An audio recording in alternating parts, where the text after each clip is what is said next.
Praise the Lord. இயேசுவின் ரத்தம் ஜெயம். தினமும் இயேசு நிகழ்ச்சிக்கு உங்களை கர்த்தராகிய இயேசு கிறிஸ்துவின் நாமத்தில் வரவேற்கிறேன். செய்தியின் தலைப்பு பனி போல இறங்கிக் கொண்டிருக்கும் ஆசீர்வாதம்.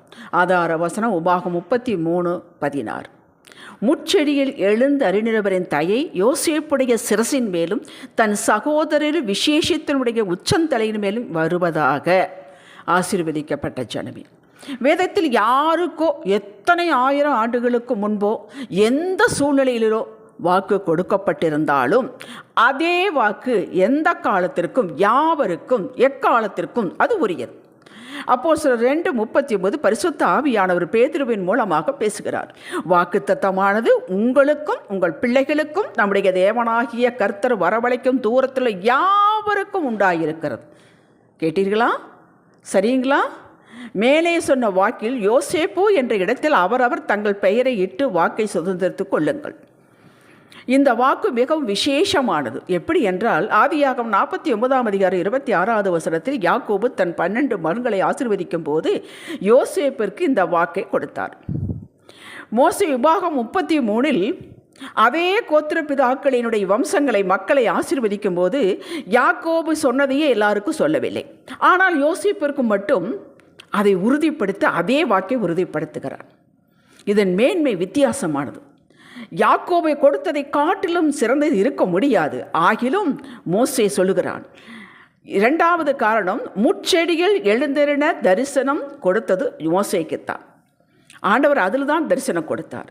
தேவனோடு முகமுகமாய் பேசுகிறார். மோசேயின் வாழ்வில் ஒரு பிரயாணம் ஒரு யூட்டர்ன் எடுக்கிறது.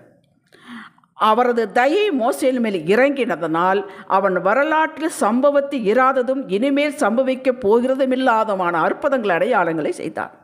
ஆகவே இதை எடுத்து உறுதிப்படுத்தி யோசேப்புக்கு கொடுக்கிறான், உங்களுக்கு கொடுக்கிறான், எனக்கு கொடுக்கிறான். அப்படிப்பட்ட ஒப்பற்ற ஆசீர்வாதம் இந்த வருடம் நாம் பெற்றிருக்கிறோம். இந்த வாக்கு 2 வகைகளில் கிரியை செய்து உங்களையும் என்னையும் மேன்மைப்படுத்தி உலகத்திற்கு காட்டப் போகிறது. ஒன்று, வாக்கப்பட்ட உங்களுக்கும் எனக்கு இப்போது இருக்கும் நிலையிலிருந்து ஒரே தூக்காக தூக்கி உயர்த்தப் போகிறது. நம்பினால் நடக்கும். இந்த உயர்வு மேன்மை எந்த வினாடியிலும் நடக்கலாம். அது தாமதிப்பதில்லை. நாம் ஒரு காலத்தை இப்படி நம் வாழ்வு இருந்தால் எப்படி இருக்கும் என்று கற்பனை செய்து பார்த்துவிட்டு சொப்பனமும் கண்டோம். பின் இது நாமே நினைத்து கொள்வது வேண்டாம், இந்த அளவு கடந்த நினைவு என்று தள்ளிவிட்டு நம்மை நாமே இறக்கி கொண்டோம். ஆனால் அவ்வப்போது தலை தூக்குகிறது அந்த உயர்வு, அந்த மேன்மை, அந்த வாழ்வு. இது நாம் நினைத்து கொள்வதில்லை. ஆவியானவர் நமக்குள் ஒரு விருப்பத்தை உண்டாக்கினார். அது அப்பப்போ தலை தூக்குகிறது. ஜெபிக்க தூண்டுகிறார். எதற்காக? ஜெபிக்க தூண்டுகிறார். ஜெபிக்க கூட பயப்படுகிறோம். ஏனென்றால் உயர்வு அப்படிப்பட்ட உயர்வு. ஏன் பயப்படுகிறோம்? அதை அடைவதற்கு நமக்கு தகுதி இல்லை என்று தாழ்த்தி கொள்வதினால். இரண்டாவது, இப்படியும் நடக்குமா, செய்வாரா, அது எப்படி நடக்கும் என்று ஒரு அப்பாவித்தனம். இந்த 2 அவ்வப்போது எல்லாருடைய மனதில் தோன்றுவதுதான். நாம் மனிதர்கள் தானே. ஏசப்பா இதை குற்றமாக எடுத்துக்கொள்வதில்லை. யோவான் 5 ஒரு பதிவு உண்டு. எருசலேமில் பெதஸ்தா குளத்தருகே 38 வருடமாய் வியாதி கொண்டிருந்த ஒருவனை இயேசு சந்திக்கிறார். அவனை சந்திக்கவே போகிறார். சொஸ்தமாக வேண்டும் விரும்புகிறாயா என்று கேட்கிறார். ஒரே கேள்வி. யோவான் 5:6. எஸ், ஆம், முடிஞ்சு போச்சு வேலை, இவ்வளவுதான். அவனோ நம்மை போலத்தான் புலம்புகிறான். இயேசு இதை கவனிக்கவில்லை. கேட்கிறார், ஆனால் கவனிக்கவில்லை. அதற்கு மதிப்பு கொடுக்கவில்லை. தீர்வை கொடுத்து விட்டார். எழுந்திரு, உன் படிக்க எடுத்துக்கூட நட என்றார். உடனே நடந்தான். உடனே எழுந்தான், நடந்தான். ஹல்லேலூயா! இதை அவன் எதிர்பார்த்தானா இன்று எனக்கு நடக்கும் என்று? எல்லாருக்கும் நடப்பது போலத்தான் தனக்கு நடக்கும். அப்படித்தான் வாய்ப்பு உண்டு எதிர்பார்த்து கொண்டிருந்திருப்பான். குளத்தில் ஒருத்தன் வருவான், தண்ணீரை கலக்குவான். யாராவது என்னை கொண்டு முதலில் கொண்டு உள்ள தள்ளிவிட மாட்டார்களா, எனக்கு சுகம் கிடைக்கும், இப்படித்தானே எதிர்பார்ப்பான். அப்படித்தானே எல்லாருக்கும் நடக்கிறது. இது பொதுவானது. இதை தவிர வேறு ஒன்றும் கேட்டதில்லையே, கண்டதில்லையே. நாமும் அப்படித்தான். இது பொதுவான எதிர்பார்ப்பு. இதை தாண்டி அவன் ஒரு நாளும் எதிர்பார்த்திருக்க மாட்டான் இப்படிப்பட்ட ஒரு விடிவு வரும் என்று. எல்லோருக்கும் போல தண்ணீர் கலங்கும். பார்க்க வேண்டிய அவசியமில்லை. தண்ணீர் கலங்க வேண்டிய அவசியமில்லை. இறங்க வேண்டிய அவசியமில்லை. இவனுக்கு கனவிலும் காணாத முறையில் அவனுக்கு நடந்தது. அப்படித்தான் உங்களுக்கும் எனக்கும் நடக்கும்.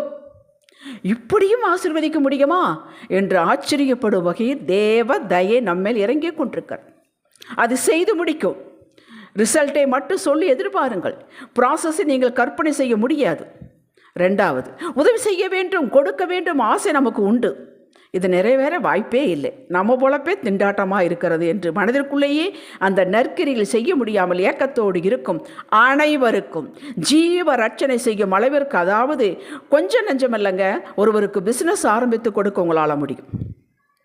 அதை கொடுத்தால் அவர்கள் பிழைத்துக் கொள்வார்கள் என்று நினைத்தினால் எங்கள் கொடுக்க உங்களுக்கு வல்லமை உண்டு.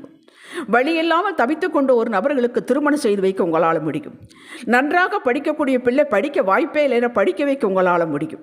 உங்களை அலட்சியப்படுத்துகிறவர்களுக்கு, அவமானப்படுத்துகிறவர்களுக்கு எப்படி இவங்ககிட்ட போய் உதவி கேட்பது என்று வெட்கப்பட்டு நம்மிடம் தயங்கி கொண்டிருப்பவர்களுக்கு நீங்கள் நாளும் பெரும் உதவிகள் செய்ய போகிறோம். ஆசீர்வாதமாக இருக்க போகிறோம். இந்த நாளிலிருந்து அந்த நேரம் மிக மிக சமீபம். விசுவாசித்து நன்றி செலுத்திக் கொண்டிருங்கள். உங்களுக்குள்ளேயே அதை அசை போட்டுக் கொண்டிருங்கள். யாரிடம் சொல்ல வேண்டாம். ஹல்லேலூயா. நீங்கள் எதிர்பார்த்து கொண்டிருக்கும் முடிவை கொடுக்க அவரது தயை உங்கள் உச்சந்தலையில் மேல் இறங்கிவிட்டது. இப்படி 2 நிலையிலுமாக நாங்கள் ஆசீர்வதிக்கப்பட போகிறோம். இதற்கு நம்மிடம் தாழ்மையும் தெய்வ பயமும் நிறைந்திருக்க கர்த்தர் எதிர்பார்க்கிறார். அவ்வளவுதான். ஜெபிக்கலாம். தகப்பனே, தயை மிக்கவரே, உமது தயை எங்கள் மீது இறங்கி நாங்கள் கனவில் கூட நினையாத அளவிற்கு அற்புத அதிசய கிரியைகள் காரியங்கள் வாழ்வில் நடக்கப் போவதற்காக ஸ்தோத்திரம்.